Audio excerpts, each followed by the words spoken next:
Hello friends, welcome back to our channel. I am Puram Chaudhary and in this video we are going to do a quick revision of chapter life process topic respiration. So respiration means the oxidation of food means glucose to produce energy. Energy बनाने के लिए जब हम substrate को glucose को या food को break करते हैं तो उस प्रोसेस को हम कहते हैं रेस्पिरेशन। अब रेस्पिरेशन में जो हमारा सबस्ट्रेट होता है वो कॉमनली ग्लूकोज होता है। वैसे तो हम प्रोटीन और फैट को भी तोड़कर एनर्जी प्रोड्यूस करते हैं, बट जो कॉमन सबस्ट्रेट होता है वो होता है हमारा ग्लूकोज। रेस्पिरेशन के प्रोसेस में जिस चीज को, जिस सब्सटेंस को ब्रेक किया जाता है उसे कहते हैं सबस्ट्रेट। मतलब ये ग्लूकोज हमारा क्या हो गया, सबस्ट्रेट। ओके, इसी को ब्रेक करेंगे और प्रोड्यूस करेंगे एनर्जी, जो कि होगा हमारा एटीपी के फॉर्म में, एडिनोसिन ट्राइफॉस्फेट। एडिनोसिन ट्राइफॉस्फेट, इसका मतलब है कि इसके अंदर कितने फॉस्फेट है, 3, और 3 फॉस्फेट होने की वजह से ये बहुत ज्यादा एनर्जिक है। ओके, सो इसका इक्वेशन क्या होता है, C6H12O6। ये है हमारा ग्लूकोज। आप देखो कि हमने न्यूट्रिशन वाले चैप्टर में इसको बनाया था। ओके, प्लांट ने भी बनाया था और हमने भी कार्बोहाइड्रेट को तोड़कर ये ग्लूकोज को ब्लड में भेजा था, सिंपलेस्ट कार्बोहाइड्रेट। ओके, उसके बाद ये हमारे पास 6 मॉलिक्यूल ऑफ ऑक्सीजन है। जब इस ग्लूकोज के साथ ये ऑक्सीजन मिलता है तो ये ब्रेक हो जाता है, टूट जाता है, उसकी वजह से हीट और एनर्जी रिलीज होता है। ओके, तो जब ग्लूकोज ब्रेक होगा तो क्या मिलेगा, C6CO2 कार्बन डाइऑक्साइड, 6 वाटर के मॉलिक्यूल प्लस एनर्जी, और एनर्जी क्या है हमारा एटीपी। तो हमारे अंदर जो है 36 एटीपी का फॉर्मेशन होता है। ओके, अब टाइप्स ऑफ रेस्पिरेशन कितने हैं, मेनली 2 टाइप्स है, एनएरोबिक एंड एरोबिक।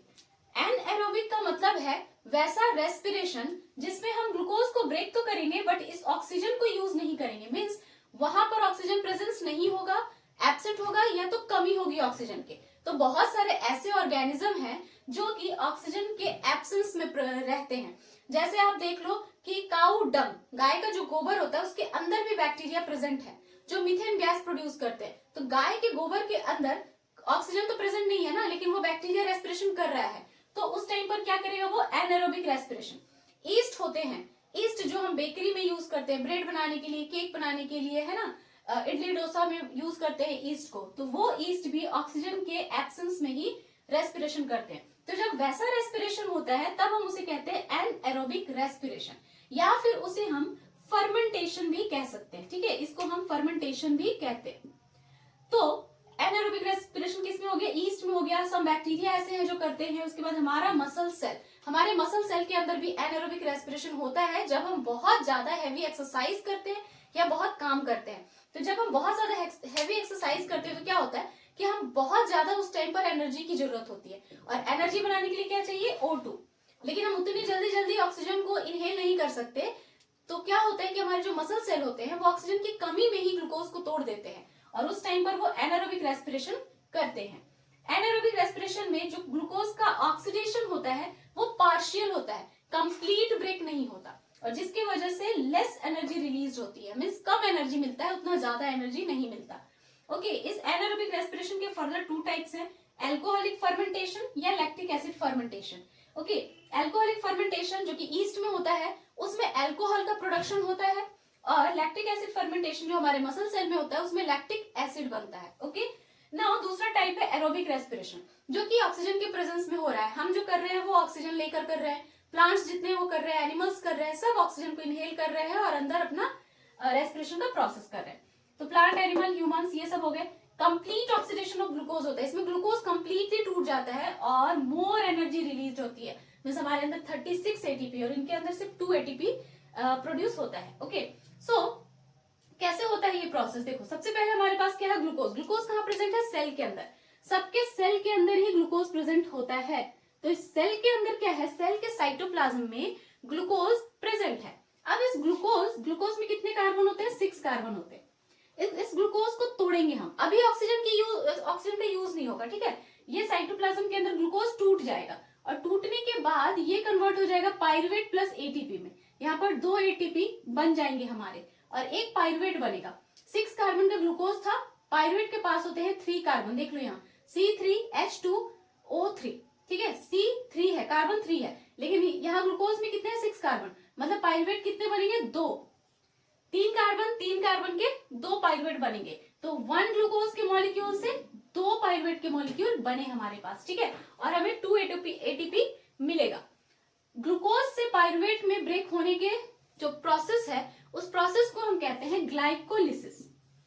ग्लाइकोलिसिस, ठीक है। ग्लाइको का मतलब होता है शुगर मींस ग्लूकोज, और लाइसिस मींस होता है ब्रेक डाउन। तो शुगर को ब्रेक करने के प्रोसेस को हम कहते हैं ग्लाइकोलिसिस। ये हो कहाँ रहा है? साइटोप्लाज्म के अंदर। साइटोप्लाज्म में हो रहा है क्योंकि साइटोप्लाज्म में ग्लूकोज प्रेजेंट है। अब ये जो ग्लूकोज ग्लाइकोलिसिस का प्रोसेस होता है, इसको हम कहते हैं यूनिवर्सल प्रोसेस। ये क्या है? Universal process. यूनिवर्सल प्रोसेस क्यों है? क्योंकि ग्लूकोज से पाइरुवेट में टूटने का जो प्रोसेस है ग्लाइकोलिसिस, ये एवरी सेल में होता है, हर एक सेल में होता है, चाहे वो बैक्टीरिया का हो या एलिफेंट का हो, ह्यूमन का हो, प्लांट का हो, किसी का भी। इस यूनिवर्स में जितने सेल हैं, हर सेल के अंदर ये ग्लाइकोलिसिस का प्रोसेस होता है विदाउट एनी एक्सेप्शन। तो इसीलिए इसको कहते हैं यूनिवर्सल। इस प्रोसेस के बिना कोई भी ऑर्गेनिज्म या कोई भी सेल जिंदा नहीं रहेगा। ओके, सो ये प्रोसेस हो गया। अब इतना होने के बाद फिर अलग अलग प्रोसेसेस है, मीन्स कि यहां तक तो सब में हो गया। अब इसके बाद अगर एनारोबिक रेस्पिरेशन में, मीन्स अगर ईस्ट में हो रहा है, ऑक्सीजन की कमी है, ईस्ट में हो रहा है, तो ईस्ट में क्या होगा? ये पाइरुवेट फिर से यहाँ पर आएगा, और क्योंकि उसके पास ऑक्सीजन नहीं है तो वो बिना ऑक्सीजन के ही उसको ब्रेक करेगा, और ब्रेक करने के बाद क्या बनाएगा? Ethanol plus CO2। जब ये पाइरुवेट को तोड़ेंगे, 2 एटीपी इसको मिल गया। अब इस पाइरुवेट को ब्रेक करने के बाद क्या मिलेगा? इथेनॉल। इथेनॉल का फॉर्मूला क्या होता है? C2H5OH, ठीक है। ये इथेनॉल मिल गया जो एक एल्कोहल है, और प्लस CO2 मिलेंगे। इथेनॉल है क्योंकि ये एल्कोहल प्रोड्यूस कर रहा है, that's why it is known as alcoholic fermentation. Fermentation है ना, क्योंकि एनारोबिक रेस्पिरेशन को हम एल्कोहलिक फर्मेंटेशन भी कहते हैं। उसके बाद ये तो एक कंडीशन हो गया। दूसरा कंडीशन है हमारे मसल सेल में, यहां तक वही प्रोसेस होगा। उसके बाद अगर ऑक्सीजन की कमी हो गई, हम हेवी एक्सरसाइज कर रहे हैं, तो उस टाइम पर क्या होगा? जो हमारे मसल सेल हैं इस पाइरुवेट को ब्रेक करेंगे, तो कमी में करेंगे तो वो क्या प्रोड्यूस करेंगे? Lactic acid. लैक्टिक एसिड का फॉर्मूला होता है C3H6O3। ओके, यहाँ पर CO2 प्रोड्यूस नहीं होगा। क्यों? क्योंकि देखो पाइरुवेट के पास भी कार्बन 3 है और लैक्टिक एसिड के पास भी कार्बन 3 है, तो CO2 रिलीज कहां से होगा? ये कार्बन 3 का मॉलिक्यूल है, इसलिए लैक्टिक एसिड के साथ CO2 प्रोड्यूस नहीं होता। और क्योंकि यहाँ पर लैक्टिक एसिड प्रोड्यूस हो रहा है, that's why it is known as lactic acid fermentation. अब लैक्टिक एसिड फर्मेंटेशन है जो हमारे मसल सेल में हो रहा है, इसकी वजह से हमारे मसल सेल में क्या हो जाता है? फैटिक। फैटिक का मतलब होता है मसल पेन। उसके बाद तीसरा कंडीशन ये है कि यहां तक तो सेल के अंदर हो गया। अब अगर नॉर्मल एरोबिक रेस्पिरेशन हो रहा है, मीन्स हम जो कर रहे हैं अभी, अगर वो रेस्पिरेशन है means in the presence of O2, तब क्या होगा? तब ये जो पाइरुवेट है यहां से फिर चला जाएगा माइटोकॉन्ड्रिया में, ठीक है, माइटोकॉन्ड्रिया। ये सारे प्रोसेसेस कहाँ हो रहे हैं? ये हो रहे हैं आपके साइटोप्लाज्म में। ये कहाँ हो रहा है? माइटोकॉन्ड्रिया में। अब ये पाइरुवेट को हम तोड़ेंगे और हमें मिलेगा CO2 plus H2O plus ATP। अब यहाँ पर जो ATP है वो 36 ATP हमें मिलेगा, ठीक है, 36 ATP। तो आप देखो एनारोबिक रेस्पिरेशन में सिर्फ 2 ATP मिल रहा है, लेकिन एरोबिक रेस्पिरेशन में कितने मिल रहे हैं? 36 प्लस 2 38 ATP। ओके, तो यहाँ पर बहुत ज्यादा एनर्जी मिला, इसको हम बोलते हैं एरोबिक रेस्पिरेशन। एरोबिक रेस्पिरेशन, ठीक है। और यहां से पाइरुवेट से ये एरोबिक रेस्पिरेशन में इसको टूटने के प्रोसेस को हम बोलते हैं, ये होता है आपका क्रेब्स साइकिल। क्रेब्स साइकिल, यहाँ पर क्रेब्स साइकिल एक प्रोसेस होता है, और उसके बाद फिर ये ब्रेक होता है इसमें और हमें एनर्जी मिलती है, और कंप्लीटली यहाँ पर ग्लूकोज टूट जाता है। यहाँ पर ग्लूकोज कंप्लीटली नहीं ब्रेक हुआ है। ओके, यहाँ पर इथेनॉल बना, लैक्टिक एसिड बना, लेकिन यहाँ पर देखो CO2 H2O ATP, एकदम सिंपलेस्ट इनऑर्गेनिक सब्सटेंसेस में टूट चुका है आपका ग्लूकोज। नाउ अब हम देखेंगे रेस्पिरेशन का प्रोसेस इन ह्यूमंस। तो ह्यूमंस में रेस्पिरेशन के लिए एक पूरा का पूरा सिस्टम होता है जिसे हम कहते हैं ह्यूमन रेस्पिरेटरी सिस्टम। और ये ह्यूमन रेस्पिरेटरी सिस्टम जो होता है वो एक पेयर ऑफ लंग्स से बना होता है, और उसके साथ एक सीरीज ऑफ एयर पासेज होते हैं। मीन्स बहुत सारे ऐसे पार्ट्स होते हैं, बॉडी के ऑर्गन्स होते हैं जो एक सीरीज बनाते हैं पासेज के लिए एयर का, और वो फाइनली लंग्स में पहुंचते हैं। ओके, तो इनसे बना होता है हमारा रेस्पिरेटरी सिस्टम। तो सबसे पहले ये देखो एक रेस्पिरेटरी सिस्टम मैंने बना रखा है। इसमें एक ह्यूमन है जिसका ये नोज है। नोज के बाहर 2 ओपनिंग्स होते हैं जिसको हम कहते हैं नोस्ट्रिल्स। नोस्ट्रल्स से जैसे ही आप अंदर जाओगे तो एक कैविटी प्रेजेंट होता है, उसे हम कहते हैं नेजल कैविटी। नेजल कैविटी के अंदर क्या होता है, जैसे हम एयर को इनहेल करते हैं तो नेजल कैविटी में प्रेजेंट होते हैं कुछ टाइनी टाइनी हेयर्स, और वो हेयर्स क्या करते हैं, डस्ट पार्टिकल को ट्रैप कर लेते हैं। मीन्स जो भी एयर हम इनहेल करते हैं उसको फिल्टरिंग का काम होता है। फिल्टरिंग के साथ साथ यहाँ पर उसको मॉइस्ट किया जाता है, उसके बाद उसको कंडीशन किया जाता है और देन उसको अंदर भेजा जाता है। तो यहाँ पर ये सारे काम होते हैं। इससे जब हम नीचे आते हैं तो हमें मिलता है एक फेरिंग्स। ठीक है, यहाँ पर प्रेजेंट होता है फेरिंग्स। फेरिंग्स क्या होता है, आप डाइजेशन वाले चैप्टर में भी पढ़ चुके हैं। It is a common passage for the respiratory system, means wind pipe and food pipe. तो यहाँ से बकल कैविटी एक निकलता है माउथ से, और यहाँ से नेजल कैविटी, ये दोनों मिलकर एक ओपनिंग के पास, कॉमन ओपनिंग के पास खुलते हैं, जिसे हम कहते हैं फेरिंग्स। फिर फेरिंग्स के बाद फूड पाइप अलग चला जाता है एंड विंड पाइप अलग हो जाता है। तो ये जो विंड पाइप हमारा है, यहाँ फेरिंग्स के बाद ओपन होता है ग्लॉटिस में। ग्लॉटिस एक ओपनिंग है, मतलब हमारे विंड पाइप का ओपनिंग है। मीन्स जैसे ये हमारा विंड पाइप है तो इसके ओपनिंग को हम कहते हैं ग्लॉटिस, और ग्लॉटिस के ऊपर एक कैप लगा होता है कुछ इस तरह से। ये देखो, ये ना, ये एक कैप लगा हुआ। जब हम फूड को इनहेल करते हैं तो ये कैप जो होता है इसको कवर कर लेता है ताकि फूड के पार्टिकल विंड पाइप में ना चले जाए। तो उसके बाद जब हम एयर इनहेल करते हैं तो ये ओपन हो जाता है। तो इस तरह ये कैप लाइक स्ट्रक्चर जिसको हम कहते हैं एपिग्लॉटिस। उसके बाद ये ट्रैकिया हमारा स्टार्ट हो जाता है। This is the trachea. अब ट्रैकिया क्या होता है, 10 to 12 सेंटीमीटर लॉन्ग होता है, और उस पे कुछ कार्टिलेजिनस रिंग लगे होते हैं, शी शेप्ड। ठीक है, आधे आधे सी के जैसे होते हैं। जैसे ये हमारा ट्रैकिया है तो सी शेप्ड ऐसे रिंग लगे होते हैं, पूरे नहीं होते, आधे होते हैं, फ्रंट साइड में होते हैं। और वो क्या करते हैं, इसको प्रोटेक्ट करते हैं फ्रॉम द कोलैप्सिंग।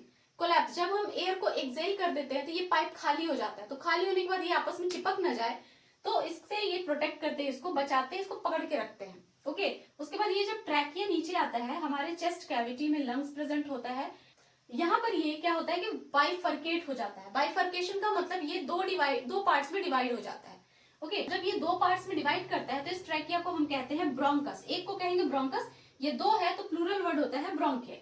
ये ब्रोंके फर्दर आगे लंग्स के अंदर एंटर कर जाते हैं और बहुत सारे पार्ट्स में डिवाइड हो जाते हैं, बहुत सारे ब्रांचेस बना लेते हैं, अपने एकदम fine fine fine fine tubes बना लेते हैं, और उन ट्यूब्स को हम कहते हैं ब्रोंक्यूल्स। ये ब्रोंक्यूल्स जो होते हैं, ब्रोंक्यूल्स के एंड पर एक बलून लाइक स्ट्रक्चर प्रेजेंट होता है कुछ इस तरह से। ये आपका हो गया ब्रोंक्यूल, मींस ये एल्वियोलर डक्ट हो गया, ये डक्ट, और यहां से फिर एक बलून लाइक स्ट्रक्चर निकलेगा कुछ इस तरह से करके, और इस बलून लाइक स्ट्रक्चर को हम कहते हैं एल्वियोलाई। एल्वियोलाई प्लूरल वर्ड है, एक को एल्वियोलस कहते हैं, और इसके चारों तरफ ऐसे करके एकदम ब्लड के वेसल्स लगे होते हैं। ठीक है, ब्लड के वेसल्स लगे होते हैं। तो इस तरह से ये कंप्लीट होता है। जब हम एयर को इनहेल करते हैं ना, तो वो नजल कैविटी से होता हुआ ट्रैकिया में आता है, ट्रैकिया से होता हुआ फिर ब्रोंकस में जाता है, ब्रोंकस से होता हुआ ब्रोंक्यूल्स में जाता है, ब्रोंक्यूल्स के बाद फाइनली वो कहाँ पहुंचता है, एल्वियोलाई के पास। और एल्वियोलाई ही वो साइट है जहां पर गैसेस का एक्सचेंज होता है। ओके, उसके बाद ये हमारा देखो लंग्स है, वन पेयर ऑफ लंग्स होते हैं, स्पॉन्जी टिश्यू होता है, बहुत ही डेलिकेटेड ऑर्गन होता है, और प्रोटेक्टेड होता है हमारे रिब से। रिब केज के अंदर प्रेजेंट होता है। रिब्स होते हैं जो चारों तरफ से इसको प्रोटेक्ट करते हैं। पीछे हमारा वर्टिब्रल कॉलम होता है, यहाँ पर एक बोन होता है फ्लैट जिसे स्टर्नम कहते हैं, और इधर साइड में होता है हमारा रिब्स। तो इस तरह से ये प्रोटेक्टेड होता है। अब लंग्स को देखो, लंग्स डबल लेयर्ड है ना। इसके आउटर वाले ये this is the outer layer, this is the inner layer. Layer को हम प्लूरा कहते हैं। उसके बाद इन दोनों लेयर के बीच में कुछ कैविटी प्रेजेंट होती है, कुछ खाली जगह स्पेस होता है, सैक। इस स्पेस को हम बोलते हैं प्लूरल कैविटी, और इसके अंदर एक लिक्विड भरा हुआ होता है जिसे हम कहते हैं प्लूरल फ्लूइड। प्लूरल फ्लूइड क्या करता है, इसे मैकेनिकल सपोर्ट देता है, इसे शॉक से बचाता है, शॉक एब्जॉर्बर। कभी भी चोट लगती है तो जो शॉक लगता है उसे मैकेनिकल शॉक, उसको एब्जॉर्ब कर लेता है, तो इसको प्रोटेक्ट करता है ये। ओके, उसके बाद यहाँ पर देखो, ये लंग्स के पास कुछ थोड़ा सा खाली जगह है, इसे हम बोलते हैं कार्डियक नॉच। कार्डियक नॉच, ये नॉच इसलिए प्रेजेंट होता है थोड़ा सा जगह, क्योंकि यहाँ पर बीच में हमारा हार्ट प्रेजेंट होता है ना, जो टिल्टेड होता है लेफ्ट की तरफ, तो यहाँ पर फिट करने के लिए यहाँ नॉच प्रेजेंट होता है। ओके, तो इस तरह हमारा है लंग्स का स्ट्रक्चर। अब देखो कैसे यहाँ पर गैसेस का एक्सचेंज होता है। सबसे पहले हम एयर इनहेल करते हैं तो वो कहाँ जाता है, हमारे नोस्ट्रिल्स के थ्रू होता हुआ नेजल कैविटी में जाता है। नेजल कैविटी में जाने के बाद फिर वहां से कहाँ पहुंचता है, ट्रैकिया। ट्रैकिया से फिर ब्रोंकस, ब्रोंकस से फिर bronchioles and then alveoli. Alveoli में पहुंच गया ये हमारा एयर। एयर के अंदर क्या प्रेजेंट है? O2। हमें O2 से मतलब है बहुत कुछ प्रेजेंट होता है, लेकिन हमें चाहिए ऑक्सीजन। उसके अंदर कार्बन डाइऑक्साइड, नाइट्रोजन वगैरह सब कुछ है, नाइट्रोजन तो सबसे ज्यादा है, बट हमें वो नहीं चाहिए। हमें क्या चाहिए? ऑक्सीजन। तो ऑक्सीजन आया, इसके चारों तरफ क्या है प्रेजेंट? Blood vessels. ठीक है, ये है ब्लड का वेसल जिसमें ब्लड फ्लो कर रहा है, यहाँ पर हमारा ब्लड है। ओके, जैसे ही O2 आया, एल्वियोलाई के अंदर O2 बहुत ज्यादा है, और हमारे ब्लड में क्या है? ब्लड के सेल्स में प्रेजेंट है हमारा CO2। इस ब्लड में क्या प्रेजेंट है? CO2। क्यों? क्योंकि हमने रेस्पिरेशन का प्रोसेस किया ना अंदर, तो अंदर क्या प्रोड्यूस हुआ? जब हमने ग्लूकोज को ब्रेक किया था, जब हम ग्लूकोज को ब्रेक करेंगे तो क्या प्रोड्यूस होता है? CO2 plus H2O plus ATP, है ना? ATP को तो हमने यूज कर लिया, वाटर भी यूज हो जाएगा बॉडी के अंदर। CO2 जो है ये हमारे बॉडी के लिए यूजफुल नहीं है। CO2 जो है ये हमारे बॉडी के लिए यूजफुल नहीं है, इसे हमें बॉडी के बाहर फेंकना है। तो हम क्या करेंगे? इस ब्लड में CO2 को भेज देंगे। तो ब्लड के अंदर CO2 क्या है? बहुत हाई है। ओके, अभी हमने इनहेल किया है तो यहाँ पर ऑक्सीजन क्या है? हाई है। ब्लड के अंदर O2 क्या है? बहुत लो, क्योंकि ऑक्सीजन को तो हमने यूज कर लिया है ना ग्लूकोज को ब्रेक करने के लिए, तो यहाँ पर ऑक्सीजन बहुत कम है। और इस एयर में जो हमने इनहेल किया, उस एयर में CO2 क्या है? CO2 लो है, क्योंकि आप एयर में देखो CO2 का अमाउंट कितना होता है? 0.03%। और ऑक्सीजन कितना होता है? ऑक्सीजन होता है आपका 23%, है ना? तो इतना है, और CO2 क्या होता है? बहुत कम होता है। तो CO2 का अमाउंट यहाँ पर क्या है? बहुत कम है। O2 बहुत ज्यादा है। ब्लड में क्या है? CO2 बहुत ज्यादा है, O2 बहुत कम है। तो जैसे ही ये ब्लड यहाँ पर फ्लो कर रहे होते हैं, तो आप पढ़ते हैं कि जो गैसेस है वो higher concentration to lower concentration में डिफ्यूज कर जाते हैं। तो यहाँ पर होता है डिफ्यूजन का प्रोसेस। अब डिफ्यूजन के प्रोसेस से क्या होता है कि ये जो ऑक्सीजन है ये ब्लड में चले जाते हैं, क्योंकि ऑक्सीजन यहाँ पर कम था। और ये जो CO2 है यहाँ पर, ये CO2 एल्वियोलाई में आ जाते हैं, क्योंकि यहाँ पर CO2 कम है और ब्लड में CO2 ज्यादा है, तो ज्यादा से कम की तरफ मूव कर जाते हैं ऑक्सीजन। अब इस ब्लड के अंदर ऑक्सीजन आया, ये फिर लेकर जाकर पहुंच जाता है आपके फिर से बॉडी के सेल्स के पास, और फिर से रेस्पिरेशन का प्रोसेस करता है। देन फिर से ऑक्सीजन कैरी करेगा, फिर आएगा, फिर ऑक्सीजनेटेड होगा, फिर जाएगा। तो ऐसे करके यहाँ पर डिफ्यूजन का प्रोसेस चलता रहता है। नीचे देखो, एक प्रेजेंट है हमारा डायफ्राम, जो कि एक मस्कुलर ऑर्गन होता है और ब्रीदिंग में हेल्प करता है। ये डायफ्राम के बिना ब्रीदिंग हम नहीं कर सकते। अगर ये डायफ्राम ब्रेक हो जाए तो फिर ब्रीदिंग नहीं होगा, इंसान सांस नहीं ले पाएगा और अल्टीमेटली वो भगवान को प्यारा हो जाएगा। तो ये डायफ्राम हमारे लिए बहुत ही ज्यादा जरूरी है। अब हम देखते हैं mechanism of breathing. So respiration अलग थिंग है, ब्रीदिंग अलग थिंग है। ब्रीदिंग का मतलब होता है कि इनहेलेशन, एक्सहेलेशन, जो हम एयर को इनहेल करते हैं और CO2 को बाहर फेंकते हैं, इस प्रोसेस को हम कहते हैं ब्रीदिंग। और रेस्पिरेशन क्या होता है? जब हम ऑक्सीजन को इनहेल करते हैं तो वो सेल के अंदर पहुंचता है और वहां जाके जो केमिकल रिएक्शन करता है उसको हम रेस्पिरेशन कहते हैं। तो ब्रीदिंग क्या है? एक फिजिकल प्रोसेस है, और जो रेस्पिरेशन है वो एक केमिकल, फिजियोकेमिकल प्रोसेस है। तो जो ब्रीदिंग होता है वो कैसे हो रहा है? ब्रीदिंग में हम इंस्पिरेशन कर रहे हैं, जिसको इनहेलेशन भी कहते हैं, एक्सपिरेशन कर रहे हैं, एक्सहेलेशन भी कहते हैं। तो जब हम इंस्पिरेशन करना है, जब हमें एयर को इनहेल करना है, तो क्या होता है? जो हमारे रिब्स होते हैं, हमारे रिब्स में कुछ मसल्स प्रेजेंट होते हैं। ठीक है, इस तरह से हमारे रिब्स होते हैं, ऐसे ऐसे करके, और इनके बीच में ना कुछ मसल्स प्रेजेंट होते हैं। वो मसल क्या करते हैं? इनहेलेशन के टाइम पर कॉन्ट्रैक्ट करते हैं। ये मसल जो होते हैं रिब्स के बीच में, वो कॉन्ट्रैक्ट करते हैं, और उनके कॉन्ट्रैक्ट करने से जो रिब्स होता है वो आउटवर्ड जो होता है मूव कर जाता है। तो जो रिब्स है हमारा वो आउटवर्ड मूव करेगा।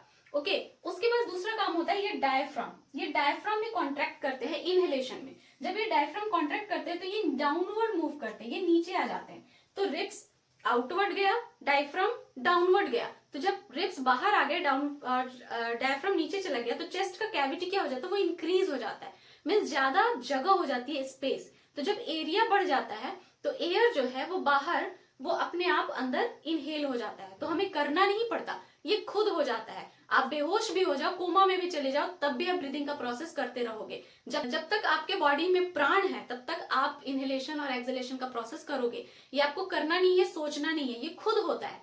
कैसे? जैसे ही रिब्स आउटवर्ड हुए, डायफ्राम नीचे गया, चेस्ट का कैविटी बढ़ गया, और चेस्ट के कैविटी इंक्रीज होने से एयर अपने आप अंदर चले जाते हैं, क्योंकि अंदर जो एयर का प्रेशर होता है वो कम हो जाता है, तो बाहर से अंदर की तरफ मूव कर जाते हैं एयर। वहीं एक्सहेलेशन में क्या होता है कि अब जो रिब्स बाहर की तरफ मूव कर गए थे, अब क्या होंगे? वो रिलैक्स हो जाएंगे, और रिलैक्स्ड होते ही वो अंदर की तरफ मूव कर जाएंगे, इनवर्ड। और जो डायफ्राम था ये भी रिलैक्स होगा और ये अपवर्ड चला जाएगा। डोम शेप का होता है, तो डायफ्राम ऊपर चला गया, रिब्स अंदर चले गए, तो अंदर का जो चेस्ट कैविटी है वो क्या हो गया, कम हो गया। तो चेस्ट कैविटी के कम होते ही क्या हुआ, अंदर प्रेशर हो गया और एयर बाहर। चेस्ट कैविटी जब बॉटल को पिचकाएंगे तो एयर बाहर निकलेगा ना। एक खाली बॉटल लो और उसको ऐसे करके पिचका दो तो एयर बाहर निकल जाएगा, और जैसे ही हम उसके कैविटी को बढ़ाएंगे तो एयर अंदर चला जाएगा। तो कुछ इस तरह से मैकेनिज्म होता है ब्रीदिंग का।